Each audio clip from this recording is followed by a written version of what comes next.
चलो बच्चों, तो आज हम लोग एसएस में चैप्टर नंबर 19 शुरू करते हैं, जिसका नाम है इंडिया ह्यूमन लाइफ। आपको पता है, हमें खुद के ऊपर गर्व होना चाहिए कि हम लोग इंडिया जैसे देश में पैदा हुए हैं। एक ऐसी कंट्री, एक ऐसा देश कि जहाँ पर बहुत सारी चीज़ों में डाइवर्सिटीज़ देखने को मिलती है, मतलब कि विविधताएं देखने को मिलती हैं। यहाँ पर लोगों में तो विविधताएं है ही हैं कि यहाँ पर हर रिलीजन के लोग रहते हैं, हर लैंग्वेज बोलने वाले लोग रहते हैं, बराबर। इवन नेचर के हिसाब से भी देखो ना, तो नेचर के हिसाब से भी बहुत कम पूरी दुनिया में ऐसे देश हैं कि जहाँ पर इतना अच्छा नेचर होता है जैसा इंडिया में है। यहाँ पर क्लियरली पूरे साल में तीनों सीजन देखने को मिलती है। नहीं तो बहुत सारे देश तो ऐसे हैं जहाँ पर 12 ही महीने ठंडी, 12 ही महीने गर्मी रहती हो, बराबर ना। यहाँ पर पूरे साल में तीनों सीजन हमें क्लियरली देखने को मिलते हैं, और वो भी इंडिया के अलग अलग एरिया में अलग अलग तरह से, बराबर है। इंडिया के अलग अलग एरिया में जाओ, कहीं पे जाओ तो थोड़ा सा ठंडा महसूस होगा, जैसे कि नॉर्थ साइड पे जाओ हिमालय जैसे एरिया में, तो वो ठंडे एरिया हैं, बराबर ना। मिड रीजन में आओ, मतलब कि मिड इंडिया में अगर आप आ रहे हो, तो वहाँ पर मीडियम जो है वो क्लाइमेट देखने को मिलता है, बराबर। आगे के चैप्टर क्लाइमेट में भी हमने ये समझा था ना। इवन साउथ इंडिया में आओ तो साउथ इंडिया में भी मीडियम रहता है। कच्छ साइड जाओ या राजस्थान साइड जाओ तो थोड़ा सा गर्म वहाँ पर रहता है। हर जगह पर अलग अलग सीजन्स या कहो अलग अलग क्लाइमेट देखने को मिलते हैं ना, बराबर। इतनी सारी डाइवर्सिटीज, और पता है ये सब चीज़ें लोगों की लाइफ के ऊपर भी इफेक्ट करती है। वहाँ का एटमॉस्फेयर कैसा है, वहाँ का मौसम कैसा है, या क्लाइमेट कैसा है, ये सब चीज़ें लोगों के लाइफ पे असर करती हैं। इसकी वजह से लोगों का खाना पीना, लोगों का जो है वो ड्रेसिंग स्टाइल, लोगों के घर कैसे बनते हैं, लोगों की भाषाएं कैसी होती हैं, बराबर, उनके फेस्टिवल्स, ये सब चीज़ें आसपास के एनवायरनमेंट के ऊपर इफेक्ट करती हैं। ह्यूमन लाइफ वो समझो आसपास के एनवायरनमेंट के अकॉर्डिंग बनती है। अब जैसे हिमालय जैसे एरियाज हैं तो वहाँ के लोग जो है वो कपड़े भी वैसे ही पहनते हैं ना, एकदम गर्म जैसे। और जहाँ पर गर्मी के एरियाज हैं, राजस्थान जैसे एरियाज, तो वहाँ के लोग कपड़े भी वैसे ही पहनते हैं कि जो उन्हें गर्मी में थोड़ी सी ठंडक दे, बरोबर ना। कपड़े असर करते हैं, उनका कामकाज इफेक्ट करता है। वहाँ के लोग अलग काम करते हैं, दूसरी जगह पर लोग अलग काम करते हैं। हर जगह पर वहाँ के एटमॉस्फेयर, वहाँ के क्लाइमेट के हिसाब से लोग अपना काम भी पसंद करते हैं। लोगों का घर भी वैसे बनता है, जहाँ पर बारिश ज़्यादा हो तो घर उस स्टाइल में बनाया जाता है, जहाँ पर बर्फ़ गिरती हो तो घर वैसे बनाते हैं, जहाँ पर गर्मी पड़ती हो तो घर उस हिसाब से बनाते हैं। पता है ये सब चीज़ें लोगों की लाइफ के ऊपर कितना असर करती है। और हमें इस चैप्टर में इंडिया में ये जो डाइवर्सिटीज़ है ना, अलग अलग तरह की लाइफस्टाइल देखने को मिलती है ना, वो लाइफस्टाइल समझनी है। जिस चैप्टर में पूरी इंडिया के 4 पार्ट कर दिए हैं, नॉर्थ साउथ ईस्ट वेस्ट, ऐसे 4 पार्ट कर दिए हैं, और उन चारों पार्ट के बारे में हमें एक एक करके समझना है। कि जिनमें सबसे पहले हम लोग लाइफस्टाइल ऑफ वेस्टर्न इंडिया समझें। वेस्टर्न इंडिया के बारे में सिर्फ ध्यान से समझना। वेस्टर्न इंडिया मतलब जहाँ पे हम लोग रहते हैं। गुजरात जिस साइड आया हुआ है वो वेस्ट साइड कहलाई ना, बराबर ना। सिर्फ गुजरात नहीं, गुजरात, राजस्थान, महाराष्ट्र, मध्य प्रदेश, गोवा, ये सब मेन मेन स्टेट्स हैं जो वेस्ट साइड पे आए हुए हैं। इनके अलावा दीव दमन, दादरा नगर हवेली, ये सब वेस्ट साइड पे आते हैं ना। यहाँ वेस्टर्न लोगों का मतलब कि वेस्ट साइड के लोगों का अगर फूड समझे ना, तो यहाँ पे अलग अलग स्टेट में फूड भी अलग अलग टाइप का खाया जाता है। जैसे कि राजस्थान में जाओ ना, तो वहाँ का स्टेपल फूड मेनली मिलेट और दाल बाटी है, बराबर ना। दाल बाटी ये वहाँ का जो है वो मेन फूड माना जाता है। इवन राजस्थान की मारवाड़ी कचौरी वो बहुत फेमस है। वहाँ का समझो डेली ब्रेकफास्ट है मारवाड़ी कचौरी, वो बहुत फेमस है, बराबर। इवन गुजरात में आओ, राजस्थान के अलावा अगर गुजरात में आए तो यहाँ पे रोटली, भाखरी, या दूसरी सब्जियाँ, दाल, राइस, खिचड़ी, कड़ी, ये सब यहाँ पर मेन है ना, बराबर। और दूसरे नाश्ते के लिए खमण, गाठिया, जलेबी, फाफड़ा, ये सब चीज़ें जो है वो मेन खाया जाता है हमारे गुजरात में। महाराष्ट्र में जाओ तो वहाँ का मेन खाना सेव उसल, बराबर ना। सेव उसल वहाँ पर मेन खाते हैं। इवन मुंबई या गोवा में जाओ ना, जो लोग बीच पे रहते हैं, बीच साइड पे, मतलब कि समुद्र के किनारे पे जो लोग रहते हैं, वहाँ का मेन खाना राइस और फिश है।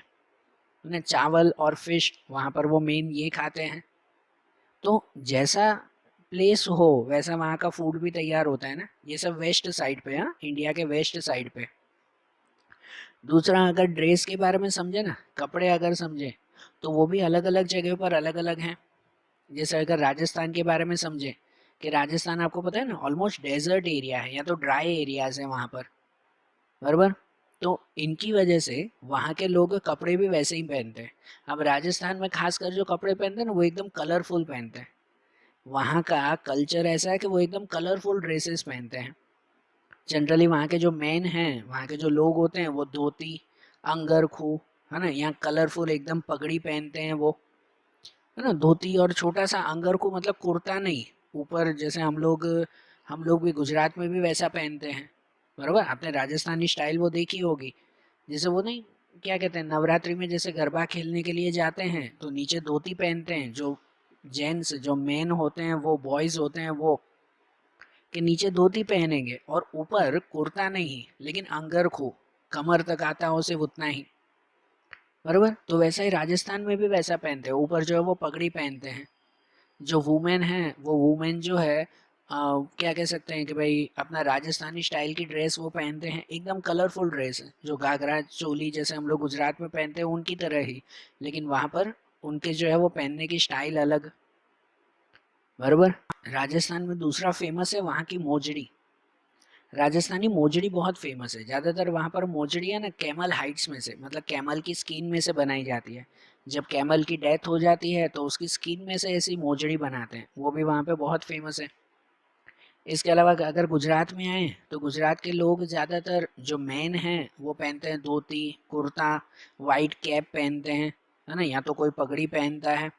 जबकि जो वुमेन है वो गुजराती साड़ी पहनती है ना, गुजराती स्टाइल में जो साड़ी पहनते हैं वो। महाराष्ट्र में जाओ तो महाराष्ट्र में भी जो मेन है वो धोती, पहरण पहनते हैं और ऊपर एक छोटी सी कैप या तो पगड़ी पहनते हैं, है ना, वो महाराष्ट्रियन कैप आती है या तो पगड़ी वो पहनते हैं। और वुमेन महाराष्ट्रियन स्टाइल की साड़ी पहनते हैं। आप लोगों को ये ध्यान होगा, आपने टीवी पे बहुत बार देखा होगा कि जनरली देखो होती साड़ी या कोई ड्रेस ही है, लेकिन महाराष्ट्र है तो महाराष्ट्र स्टाइल में वो साड़ी पहनी जाती है, गुजरात में गुजराती स्टाइल में साड़ी पहनी जाती है, राजस्थान में राजस्थानी स्टाइल में साड़ी पहनी जाती है। ये फ़र्क है ना, बरोबर ना।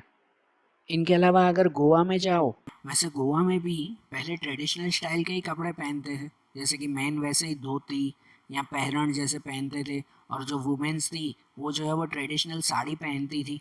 गोवा स्टाइल जो है या तो महाराष्ट्र स्टाइल की साड़ी वहाँ पर पहनी जाती थी। लेकिन आज के टाइम में वहाँ पर वेस्टर्न इफेक्ट ज़्यादा देखने को मिलता है ना, वेस्टर्न कल्चर या तो वेस्टर्न स्टाइल के जो मॉडर्न कपड़े हम लोग कहते हैं वैसे कपड़े गोवा में ज़्यादा पहने जाते हैं। फिर भी हर एक रीजन या तो हर एक एरिया जो होता है ना उसके अपने अपने कल्चर होते हैं, और अपने अपने अकॉर्डिंग वो लोग ड्रेसेस भी अपने तैयार करते हैं या तो अपने हिसाब से वो ड्रेसेस भी पहनते हैं, जिनका जैसा कल्चर हो, बराबर ना।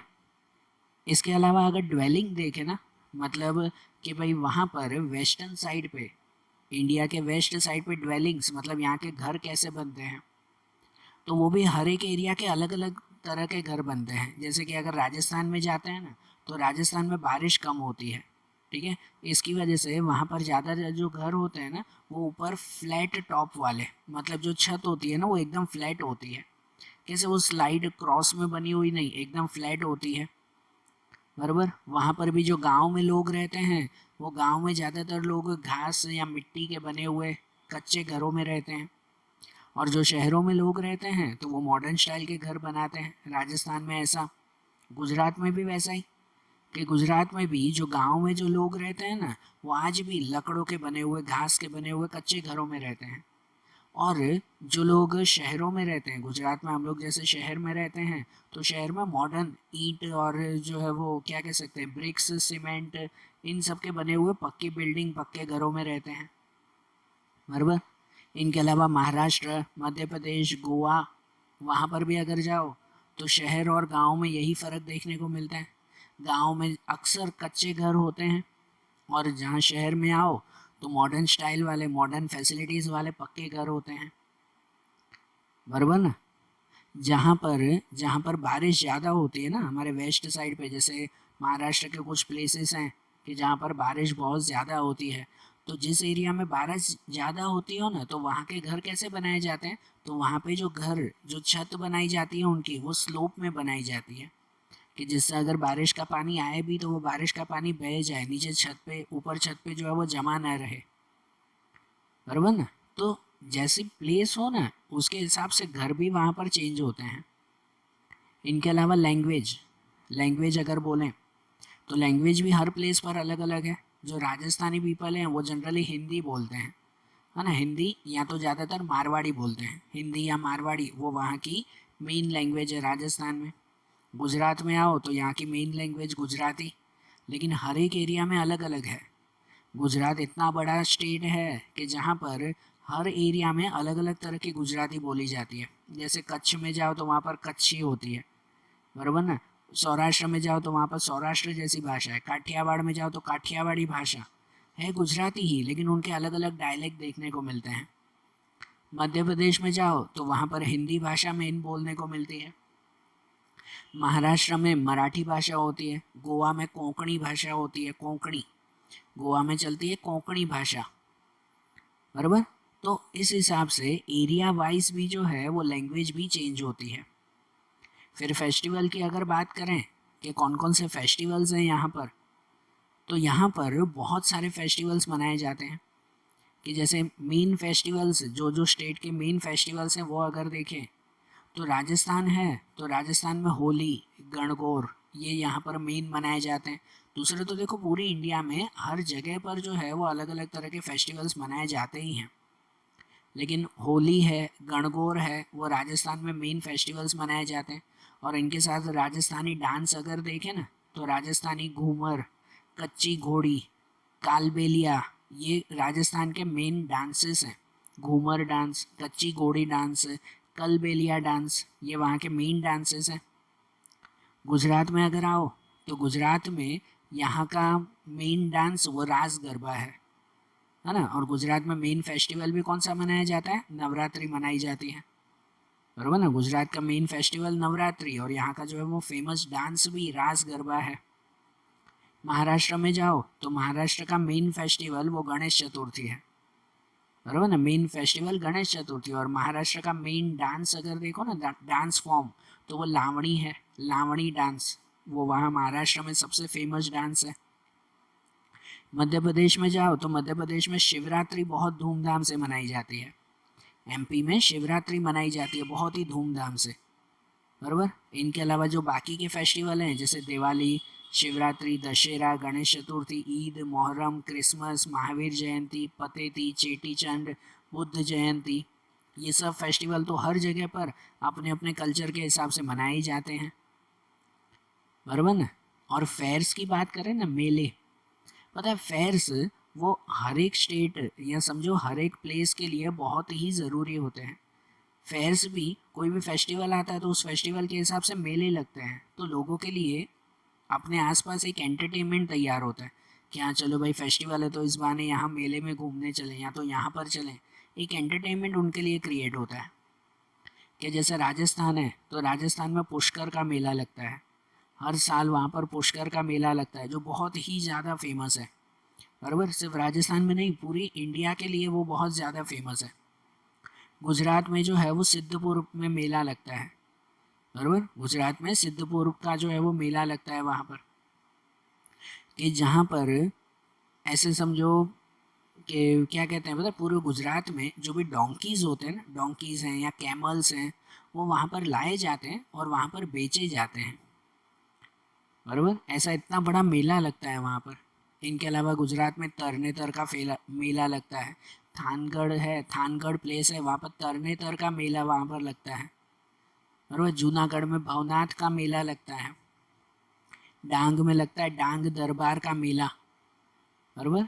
यहाँ एमपी में जाओ ना, गुजरात के बाहर एमपी में अगर जाओ तो वहाँ पर उज्जैन में जो है वो मेला लगता है, वहाँ पर शिवरात्रि का मेला लगता है, बराबर। महाराष्ट्र में नासिक में जाओ तो वहाँ पर अर्ध कुंभ मेला लगता है, अर्ध कुंभ, बराबर। जैसे कुंभ मेला हरिद्वार में होता है ना, तो वैसे ही जो है वो अर्ध कुंभ मेला वो यहाँ नासिक में लगता है। गोवा में अगर जाओ ना तो गोवा में मेले नहीं, वहाँ पे कार्निवल्स होते हैं, पता है, बड़ी बड़े जुलूस निकालते हैं, कार्निवल्स निकालते हैं वो, वो वहाँ पे बहुत ही फेमस है, बराबर। तो ये सब चीज़ें हमने वेस्ट साइड की देखी, इंडिया में वेस्ट साइड की, वहाँ के जो है वो लोगों के बारे में समझा, वहाँ का फूड कैसा है, वहाँ की ड्रेसेस कैसी हैं, वहाँ के लोगों के घर कैसे हैं, कौन सी भाषा बोलते हैं, उनके फेस्टिवल, उनके डांसेस, उनके फेयर्स, ये सब समझे। अब ऐसे ही ये सब चीज़ें जो है वो हम लोग नॉर्थ इंडिया के बारे में समझे। वेस्ट के बाद अब नॉर्थ इंडिया की तरफ चले और नॉर्थ इंडिया के बारे में समझे।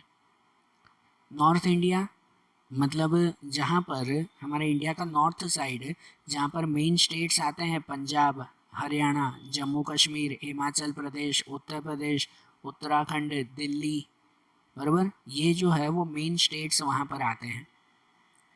अब जहाँ पर मेन अगर उनकी खासियत कहें तो जैसे पंजाब है, पंजाब आप लोगों को ध्यान होगा पहले भी हमने ये बात की है कि पंजाब वो 5 नदियों से बना हुआ है, इसलिए उसे पंजाब कहते हैं, वो नदियों का स्टेट है, बराबर ना, नदियों की ज़मीन है ऐसा माना जाता है उसे पंजाब।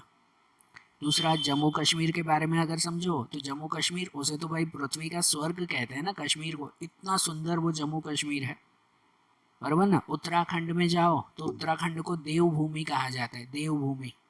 वहाँ पर जो है वो इतने बड़े बड़े पहाड़ों के ऊपर इतने बड़े बड़े मंदिर आए हुए हैं कि जहाँ पर वैष्णो देवी जैसे मंदिर, अमरनाथ जैसे मंदिर, केदारनाथ जैसे मंदिर वहाँ पर आए हुए हैं, बराबर ना, तो इसलिए उन्हें देवभूमि कहा जाता है। हिमाचल प्रदेश, तो हिमाचल प्रदेश भी पहाड़ों के ऊपर आया हुआ प्लेस है, बराबर ना, जहाँ पर वहीं पे वही नॉर्थ साइड में ही गंगा और यमुना जैसी नदियाँ वहाँ पर देखने को मिलती है। और दिल्ली है हमारी कंट्री का कैपिटल, वो भी तो नॉर्थ साइड पे ही आया ना। तो ये सब चीज़ें नॉर्थन इंडिया में।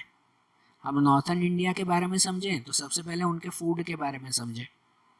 तो फूड में नॉर्थन इंडिया के फूड में अगर समझें तो वहाँ का मेन खाना है ना, नॉर्थ साइड पे मेन खाना वहाँ पे वीट है, मतलब गेहूँ, गेहूँ वहाँ पर खाया, गेहूँ की बनी हुई रोटी वो वहाँ पर मेन खाना खाया जाता है। पंजाब और हरियाणा का तो मेन फूड वो वीट ही है। पंजाबी पीपल तो पता है ना, वो तंदूरी रोटी, वीट की बनी हुई जो है वो गेहूं की बनी हुई तंदूरी रोटी और पराठे वो वहाँ पर मेन खाए जाते हैं पंजाब में, बराबर। और इनके अलावा पनीर की सब्जी, बराबर ना, पनीर की सब्जी ये पंजाबियों की स्पेशल चॉइस है, या तो स्पेशल डिश मानी जाती है। और मेन ड्रिंक में अगर कहो तो पंजाबियों की मेन ड्रिंक वो लस्सी, बराबर। इनके अलावा जो ठंडे एरिया वहाँ पर है ना, जैसे जम्मू कश्मीर है, उत्तराखंड है, जो एकदम ठंडे जैसे एरियाज़ हैं, तो वहाँ पर जो है वो राइस, मीट, फिश ये ज़्यादा खाई जाती है। और यूपी में जाओ ना, उत्तर प्रदेश में, तो उत्तर प्रदेश में जो है वो ज़्यादातर रोटी, दाल, राइस, ऐसा सिंपल खाना वहाँ पर बनाया जाता है, बराबर। ये नॉर्थ इंडिया का मेन फूड है। इनके अलावा ड्रेसिंग अगर देखो तो ड्रेसिंग के बारे में देखो, जैसा स्टेट हो वैसी ड्रेस होती है। जैसे पंजाब और हरियाणा में जाओ तो वहाँ पे पंजाबी ड्रेस फेमस है, बराबर। जो वुमेन हैं वो सलवार कमीज़ पहनती हैं, जो मैन है वो मैन जो है वो बड़ा सा जब्बा पहनते हैं और नीचे सलवार पहनते हैं, और ऊपर जो है वो पंजाबी स्टाइल की पगड़ी पहनते हैं। पंजाबी ड्रेस आप लोगों को ध्यान ही होगी ना, है ना। जो मैन हैं वो भी सलवार कुर्ता पहनते हैं और ऊपर पंजाबी स्टाइल की पगड़ी पहनते हैं वो, बराबर। कितने जो पंजाबी पीपल होते हैं वो पता है ऊपर कुर्ते के ऊपर एम्ब्रॉयडरी वाला जैकेट भी पहनते हैं, है ना, एक छोटा सा जैकेट जैसे कहते हैं भाई, वो भी पहना जाता है उसके ऊपर।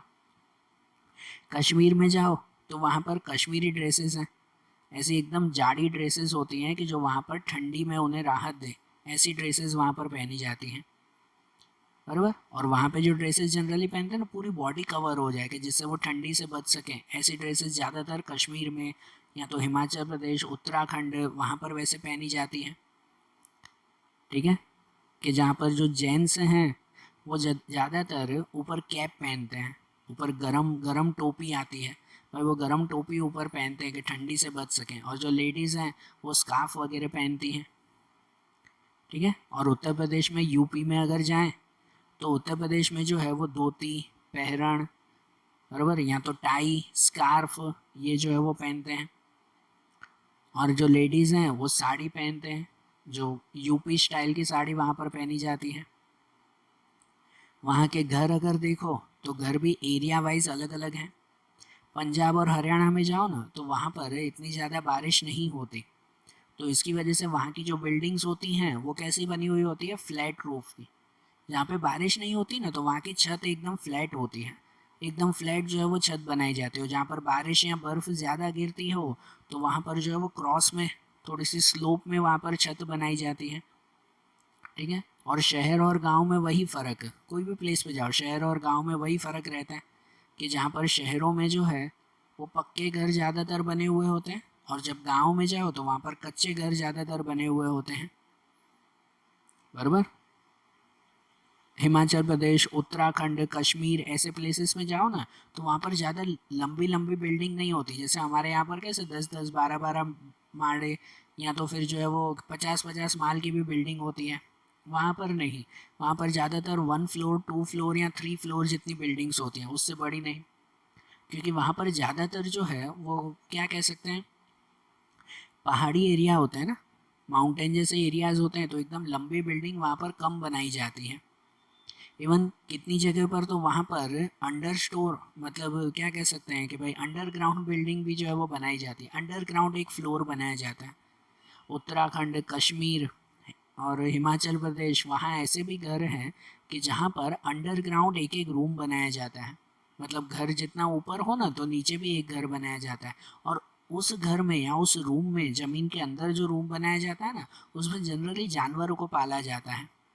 क्यों ऐसा पालते हैं पता है? क्योंकि जानवर अगर ज़मीन के अंदर रहता है ना, तो उसकी वजह से पूरे घर को गर्मी मिलती है। उन जानवरों की वजह से पूरे घर को गर्मी मिलती है, ऐसा माना जाता है। तो इसकी वजह से ज़मीन के अंदर भी एक रूम बनाया जाता है खास जानवरों के लिए। और उनकी छतें ऐसी बनी हुई होती है, वहाँ कश्मीर साइड और उत्तराखंड साइड पे उनकी छत ऐसी बनी हुई होती है जो स्लोप में है, क्योंकि वहाँ पर बर्फ़ ज़्यादा गिरती है। तो बर्फ़ गिरती है ना, तो स्लोप में वो बर्फ़ सीधे नीचे चली आती है, और इस तरह से वहाँ पर घर बनाए जाते हैं।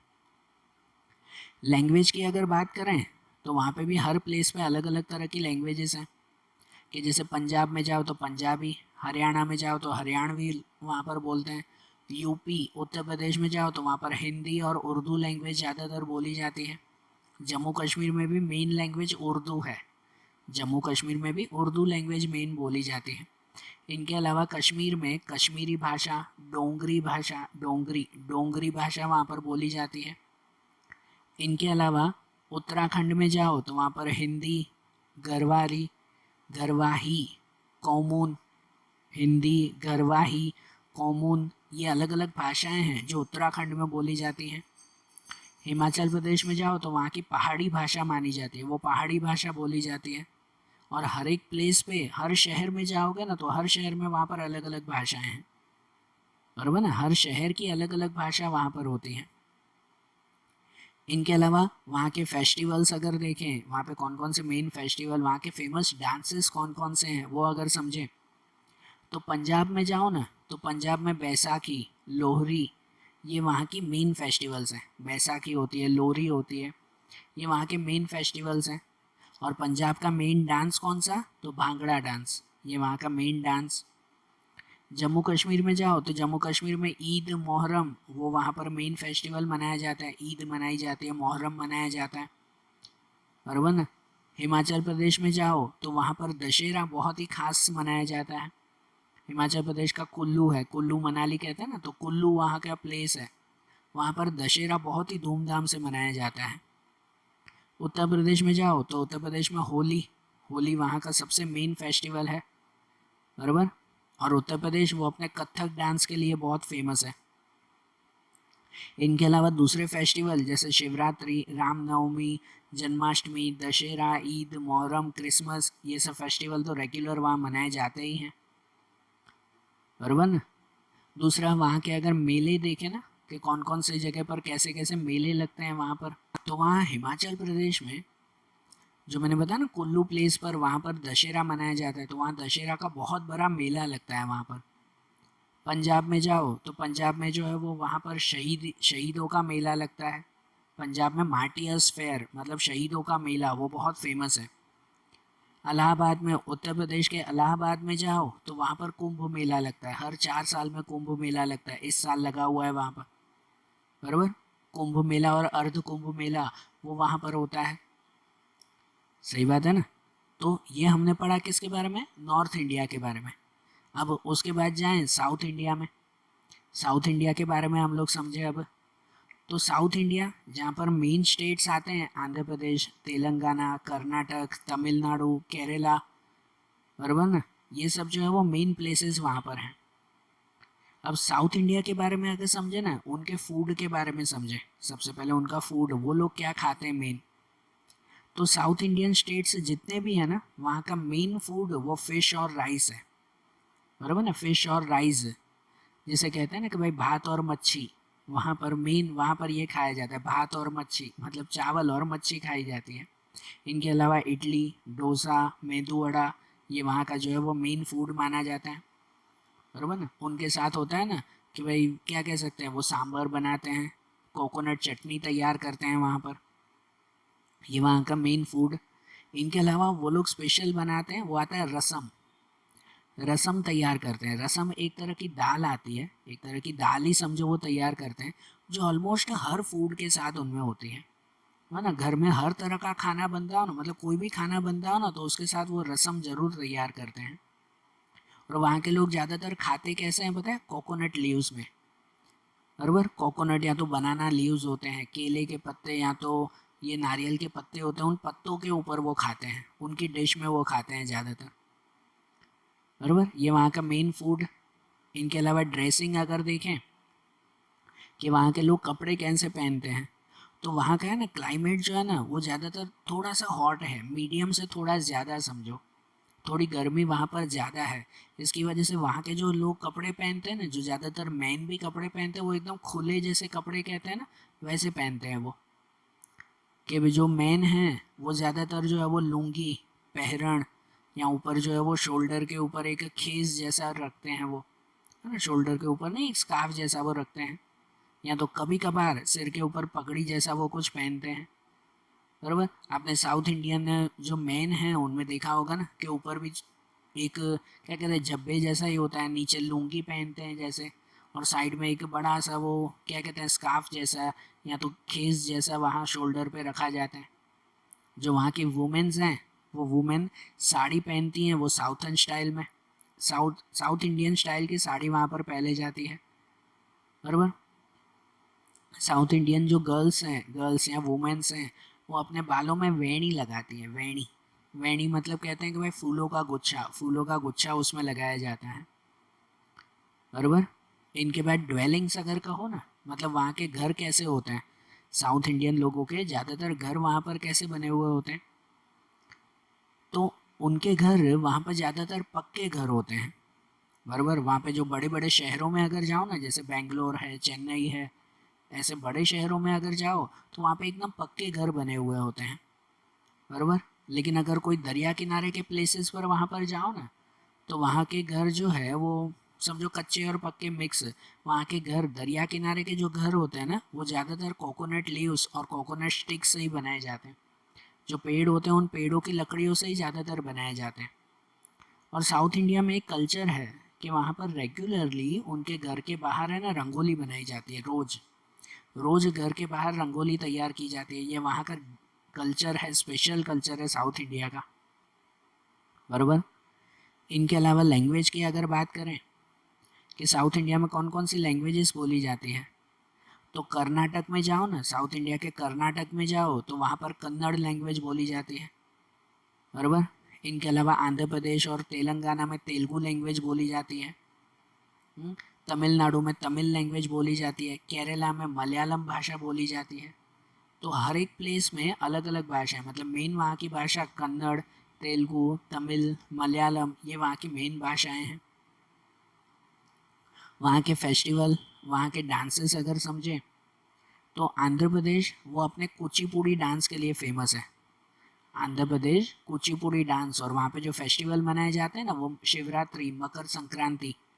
मकर संक्रांति हमारे यहाँ पर उत्तरायण उस दिन मनाया जाता है, पतंग चगाए जाते हैं, वहाँ पतंग नहीं चगाए जाते, लेकिन मकर संक्रांति अलग ही स्टाइल में वहाँ पर मनाई जाती है। इनके अलावा बैसाखी, शिवरात्रि, मकर संक्रांति, बैसाखी, ये वहाँ पर मेन मनाए जाते हैं आंध्र प्रदेश में। इनके अलावा कर्नाटक में जाओ तो कर्नाटक में दशहरा, ईद, या तो शिवरात्रि, नवरात्रि, नवरात्रि वहाँ पर मेन मनाए जाते हैं। वहाँ पर केरला में अगर जाओ तो केरला में जो है वो कथकली डांस फेमस है। केरला में कथकली डांस फेमस है और वहाँ पर ओनम, केरला का फेमस फेस्टिवल है ओनम। ओनम, क्रिसमस, ईद, शिवरात्रि ये केरला में मनाए जाते हैं। तमिलनाडु में अगर जाओ ना तो तमिलनाडु में पोंगल फेस्टिवल बहुत अच्छा है। पोंगल फेस्टिवल वहाँ पर मनाया जाता है और वहाँ का मेन डांस वो भरतनाट्यम डांस है। बराबर। ये सब हमने किसके बारे में, साउथ इंडिया के बारे में। अब आखिरी अगर हम लोग देखें तो वो आता है ईस्ट इंडिया। साउथ इंडिया के बारे में समझा ना, अब लास्ट है ईस्ट इंडिया के बारे में। तो ईस्ट इंडिया जहाँ पर मेन स्टेट्स आते हैं ना वो आते हैं बिहार, छत्तीसगढ़, झारखंड, उड़ीसा, वेस्ट बंगाल, आसाम, अरुणाचल प्रदेश, नागालैंड, मणिपुर, मिजोरम, त्रिपुरा, सिक्किम, मेघालय।